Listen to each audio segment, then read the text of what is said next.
Hello everyone, how are you doing? Hope you're having a great day so far. Welcome to another video. This is PS Does Book Reviews, and I'm going to be talking about this book in particular, Speaker for the Dead by Orson Scott Card. It's a follow-up to this other book that I already talked about on some previous videos, Ender's Game. Both of them were written in the 80s. Actually, the original short story for this one was written in 1977, and it was turned into a proper book or released in 1985. And this one came out 1 year later, Speaker for the Dead, so I guess he was in a role or something, or had already prepared Ender's Game and was already writing the second one, the follow-up, the sequel. This book takes a slightly different approach to Ender's Game, to the original one. While Ender's Game was more tactical, military, science fiction, but coming of age sort of story for a kid, that had some small socio-political stuff, but not very strongly, and some alien or space colonization ideas and cultural debates that could be emerged from this. In the book, it wasn't very prominent in it. It was a lot more sci-fi in that regard. This one, the follow-up, takes a lot of slightly different approach to it.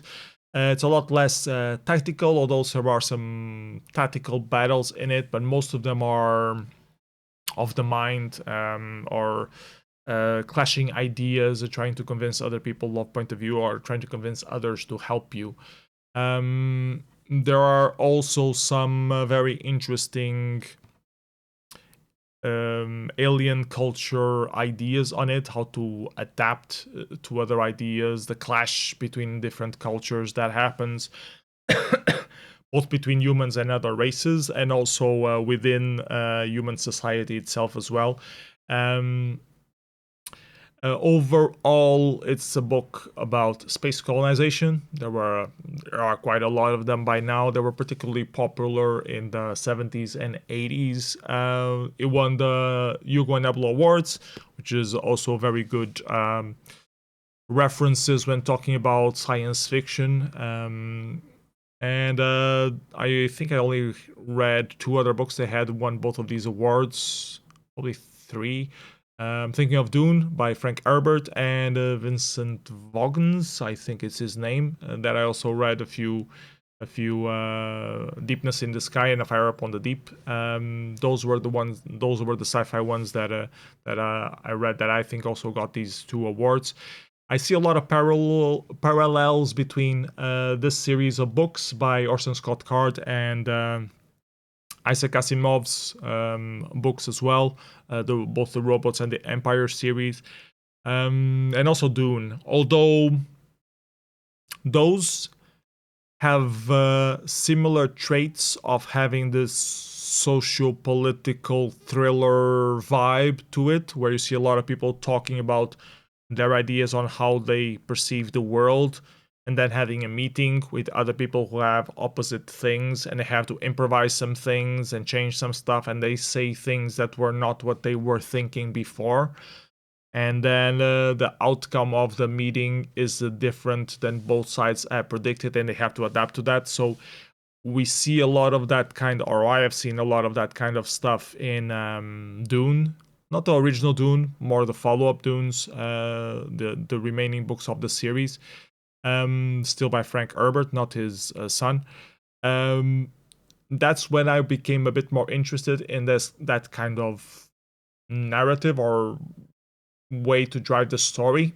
But I also seen it happening on Isaac Asimov's books as well, and I always find it a bit fascinating because it forces you to reflect about how the people are perceiving the world and how they deal with it and how they resolve with conflict. And then the conflict itself, or the meetings that they have with other characters where they put their beliefs to the challenge, is like a turning point, and it becomes the thriller of the story. You want to see the resolution to how they think. So for me, it's also interesting as a writer to analyze how these writers prepare the story and how they drive the interest of the reader in that regard to create a successful book. So I've been learning a little bit more about that by reading these kind of books, and I find that a bit fascinating, even though it's not my cup of tea, either reading or writing that way, but I do find it interesting in that regard. So the book is mostly about the character Ender, that also came from the first book, and he has, since the other book ended, became this speaker for the dead figure. They speak the truth about the life of a certain person or creature or something, so they are called upon to learn more about the life of a certain prominent figure and then write a truthful version of it. So it's a bit of a like investigative work meets like a religious ceremony to kind of not celebrate, but like, and also not expose. They have a particular culture around it in the book, which makes it very standing apart from religion itself. On religion, we kind of honor our dead, but most of it is people thinking the positive things that happen, not telling the truth. So this is how Speaker for the Dead distinguishes themselves from the religious thing. And there's a very strong comparison between the religious aspect and the non-religious aspect, that Speaker for the Dead is seeking the truth in particular and exposing the truth, because the whole setting of the book is happening in this religious community in particular. So I'm going to spoil a little bit, but not that much. The whole book is spent in this colony in an outer world where they found this new alien species that they're trying to know a bit more about. But at the same time, they have this rule that they should not let the other alien culture know anything about our own culture as humans. They are colonizing place to prevent them from being contaminated by our thing. So we want to let them evolve naturally without, putting our touch in them. We just want to know about them. We don't want to change the way that they are evolving. Which is, of course, impossible, as we know from our own historical records here on Earth, how we decimated other cultures, even human cultures, how we genocided entire nations, animals, all sorts of things. So when we start colonizing other things, it's inevitable that we start destroying the land and the culture and the people who exist there. And this is a reflection on that in a way, but also a reflection on our own as not just as humans dealing with other cultures, but also humans as colonizing. But how can I say this?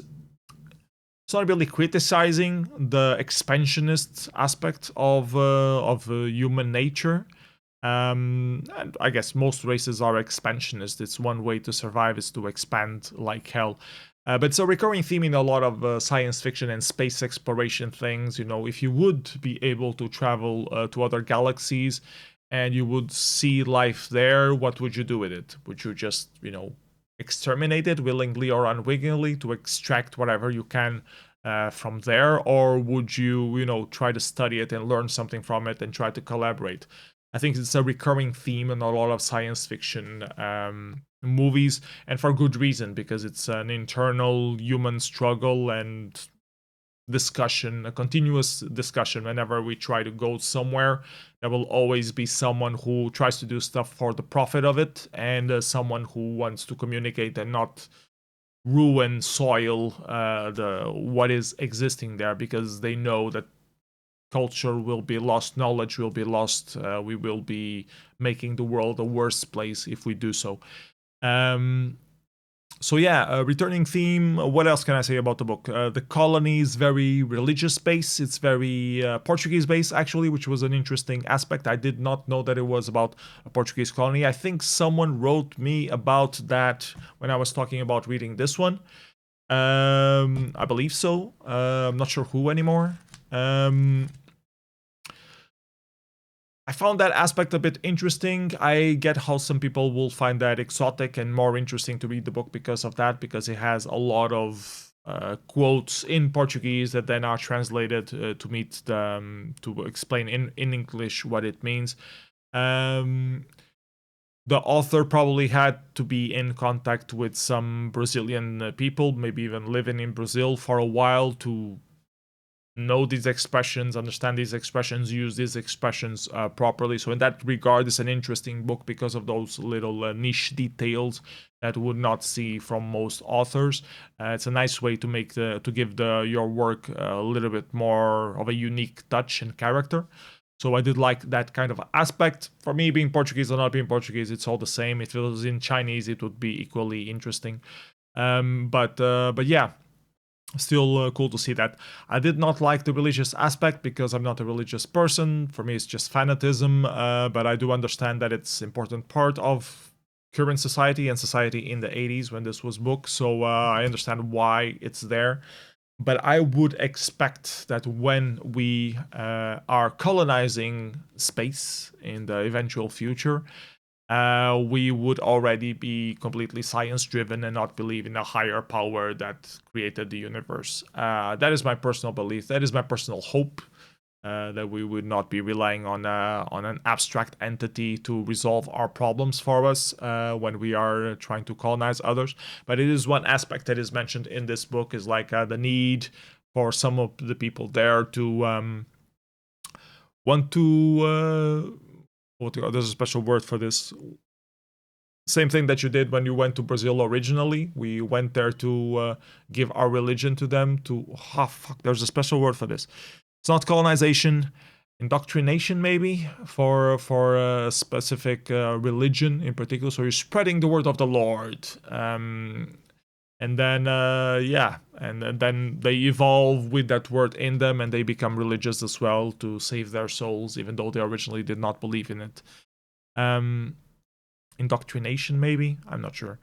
So yeah, there's some talk of that there, and some skepticism towards that as well. There's a big social clash in that aspect between the people who live there and the stranger that goes there, the speaker for the dead that goes there to speak the death of one of the people in the story.